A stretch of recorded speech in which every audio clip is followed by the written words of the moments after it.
Hallo und Mahlzeit an Tag 4 unserer Reise und nach einem ausgiebigen Break in La Orotava bin ich jetzt wieder, wie man unschwer erkennen kann, auf dem Trail.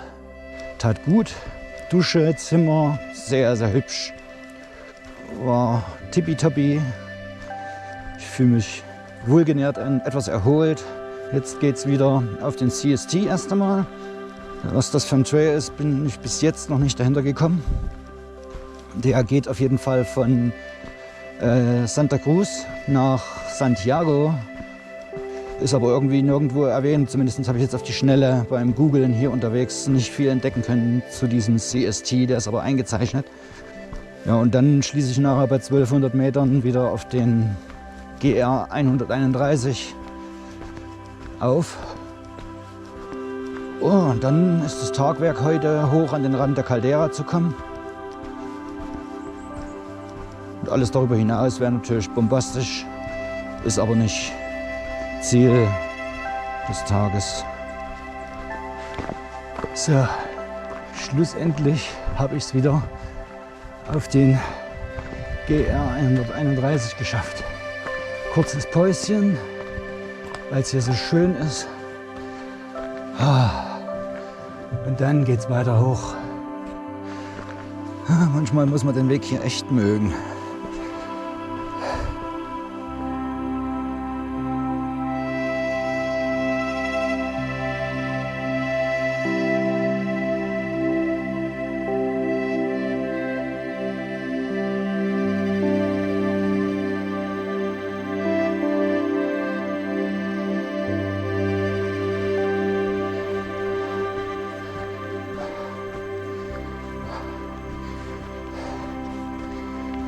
Pista and Camino. Ist wenigstens nicht so sacksteil wie gestern die ganze Zeit. Ja, es ist ein bisschen entspannter bis jetzt, aber da kommt bestimmt noch was.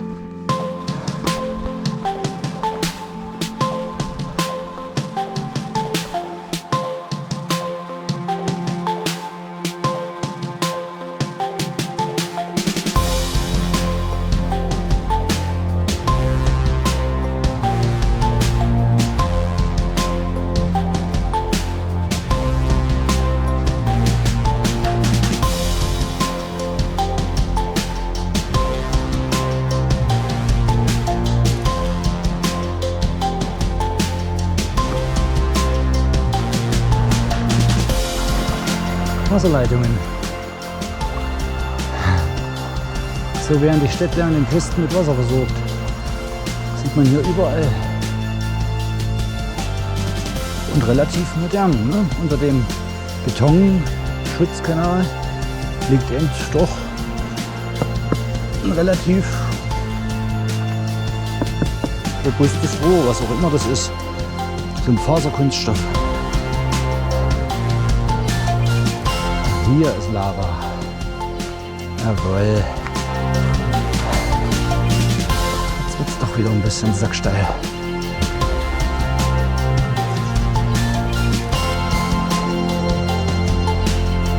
Seht euch das an.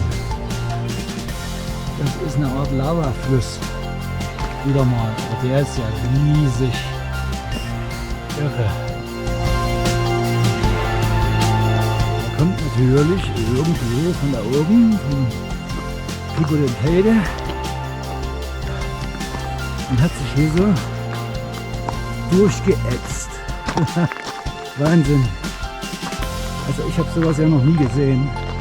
Ich war noch nie an einem Vulkan. Und das ist hochgradig beeindruckend.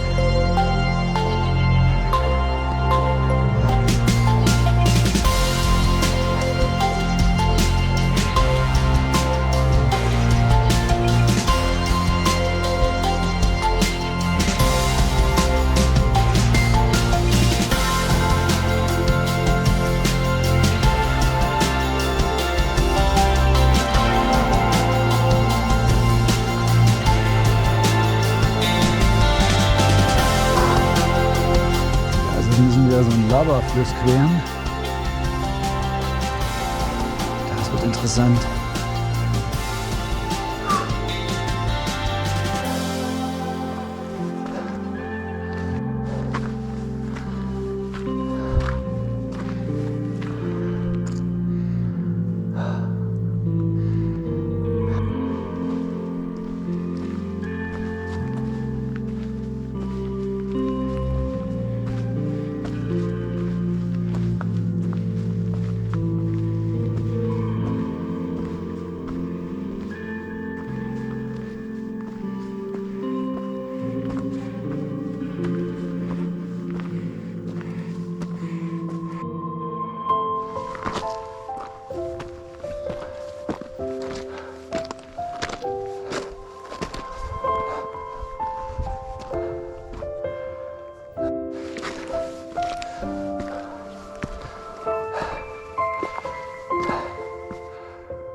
super schön.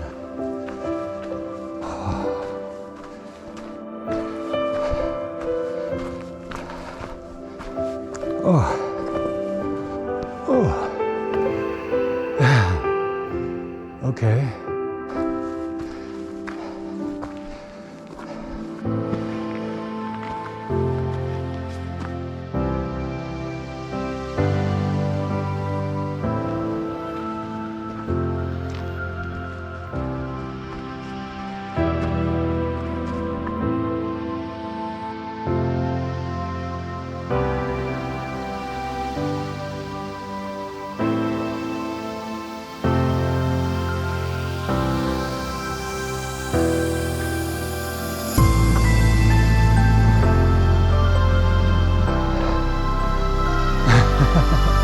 Okay.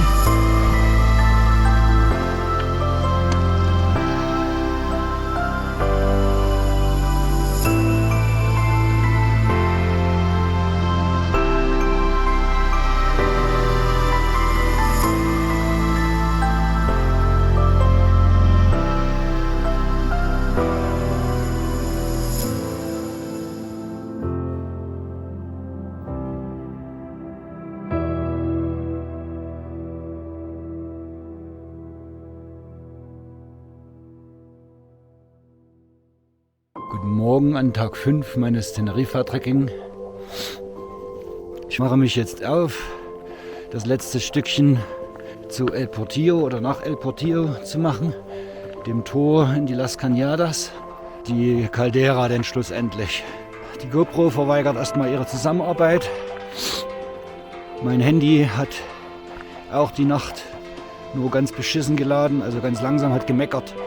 Achtung, Laden durch kalte Temperaturen eventuell verlangsamt. Okay, ich bin jetzt mal so 40 Meter aufgestiegen und hier ist auf jeden Fall alles gefroren. So viel zum Thema 4 Grad oder 3 Grad, vergiss es. Ich war wahrscheinlich noch so an der 0 Grad Grenze. Das ist echt bitter spürbar und hier sieht man es auch. Jetzt wo man hintritt, man hört es, ist alles gefroren. Also ich war definitiv an der 0,1 Grad Grenze so. Und das war's mit Wald. Baumgrenze. Relativ abrupt.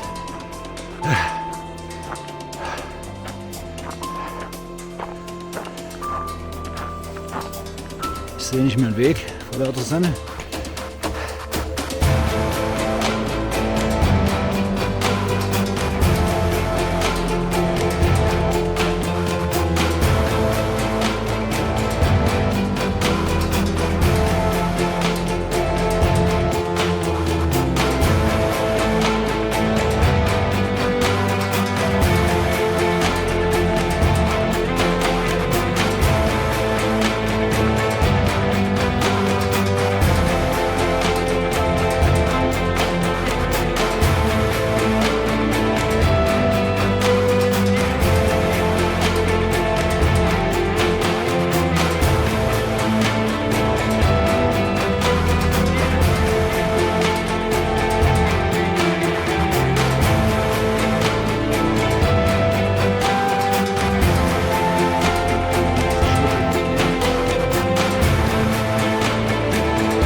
Die zwei Zipfel dort, die markieren vielleicht die Hälfte meines Wegs durch die Caldera.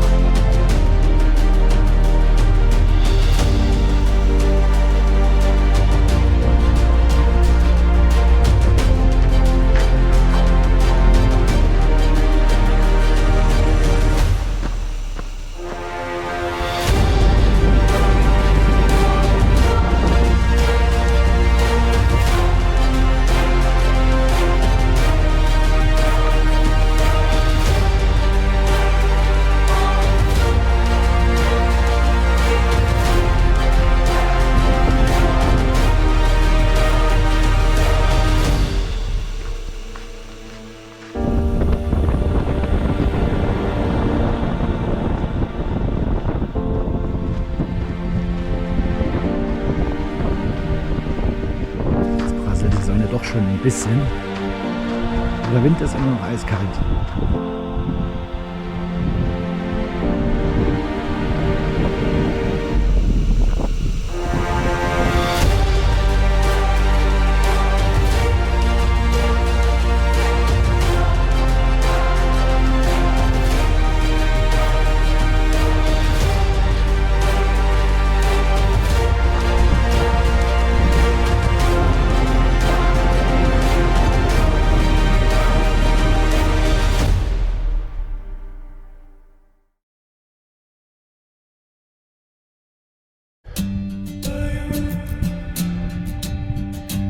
Morgen an Tag 6 des Teneriffa-Trekking und jetzt geht's ab aus der Caldera heraus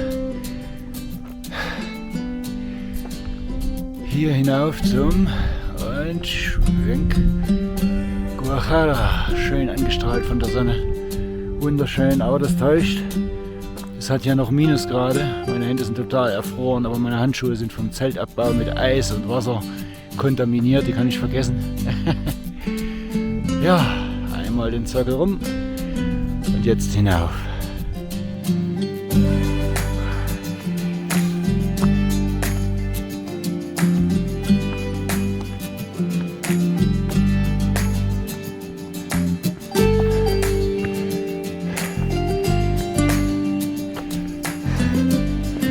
Aber die Aussicht ist natürlich gigantisch, ne?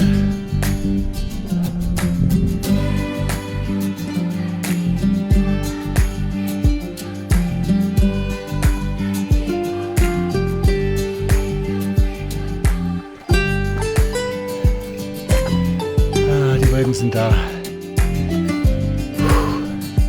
Zu früh gefreut, nichts mit Sonne. Ist auch Schnee. Aber naja, mal sehen, wie es oben aussieht. Aber wenn das weiter so kalt bleibt und die Sonne nicht hier irgendwie aufklärend zur Hilfe kommt, werde ich den Guajara nicht besteigen. Es ist so schon eiskalt und ich kriege nicht mal Droni in die Luft oder die Kamera hier länger als 2-3 Minuten gehalten. Frieren mir die Finger ab. Meine Handschuhe, wie gesagt, pitschnass. Alles außer Sicht.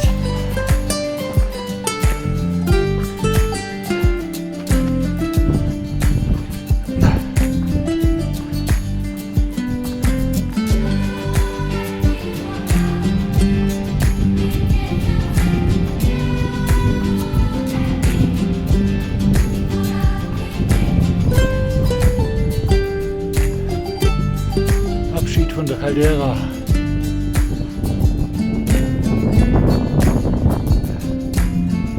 Guck mal, ein Stellvertreter. Weil wir ihn jetzt gerade nicht sehen können.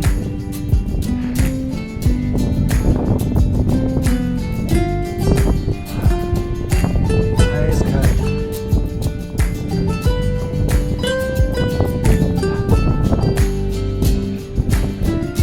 Da oben ist der Guajara. Aber der ist heute eh in Wolken. Da passiert nicht mehr viel. Also, steigen wir jetzt ab zum Camping.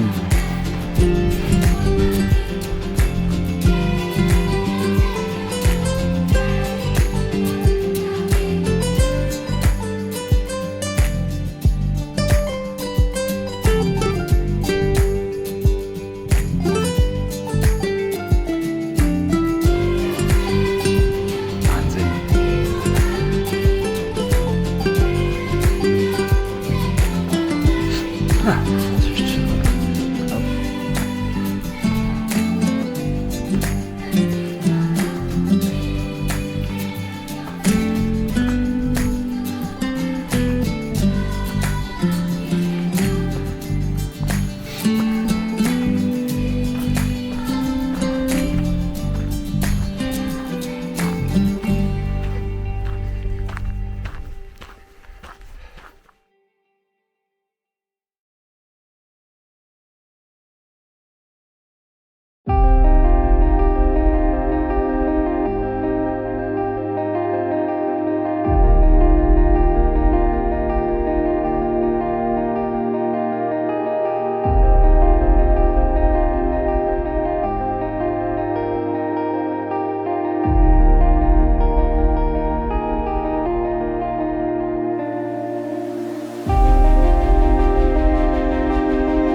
Ein nicht enden wollender Abstieg durch relativ loses Geröll. Meine armen Knöchel und meine Arschbacken.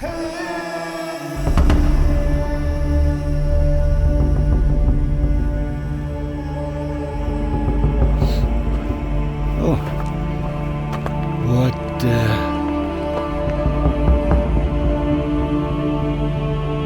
Das ist es. Na hey. Krass.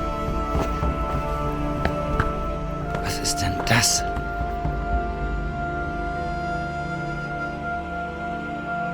Das ist ja gruselig. Also das wirkt irgendwie beängstigend. Als ob man darauf nicht laufen könnte. Aber das ist definitiv ein Weg, wa? Das ist ja krass. Und zwar wie? Abgeschnitten.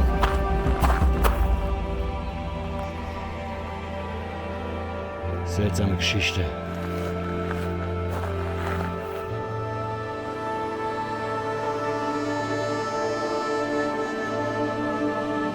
Das ist aber wie Kies. Ein ganz feiner Kies.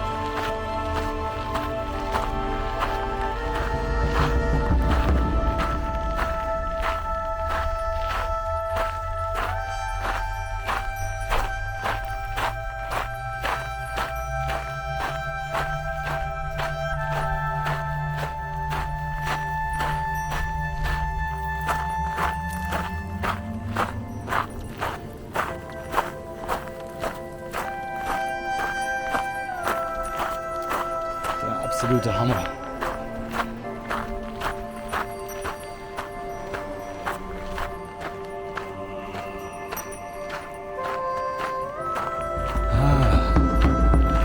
Unsere Campsite. Wollen wir mal hingucken, hm? Hier hat es aber gut gebrannt. Hier hat es überall mal gebrannt. War schon ein ganz schöner Waldbrand im Gange. Hier wohnen Vögel. Und das nenne ich mal Wurzel.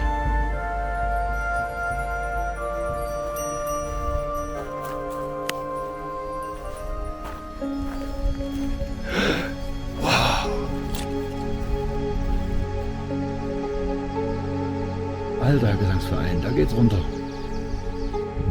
Ist das nicht mega schön hier?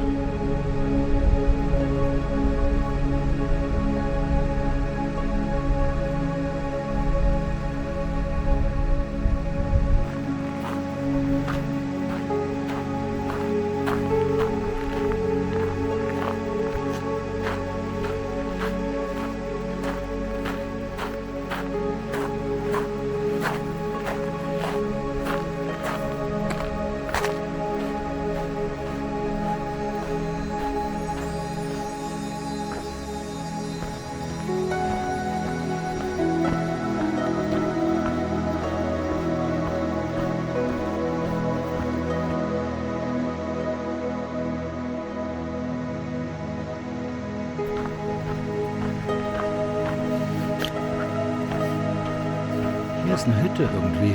Und da gucken wir mal.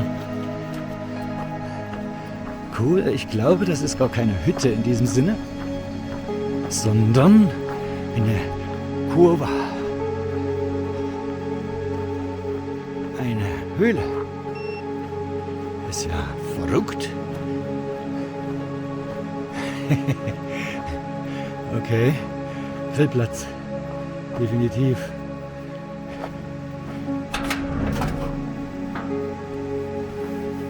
Ist ja ein Ding.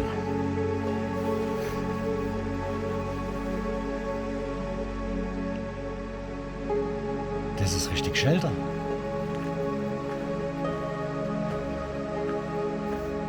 Ist ja verrückt.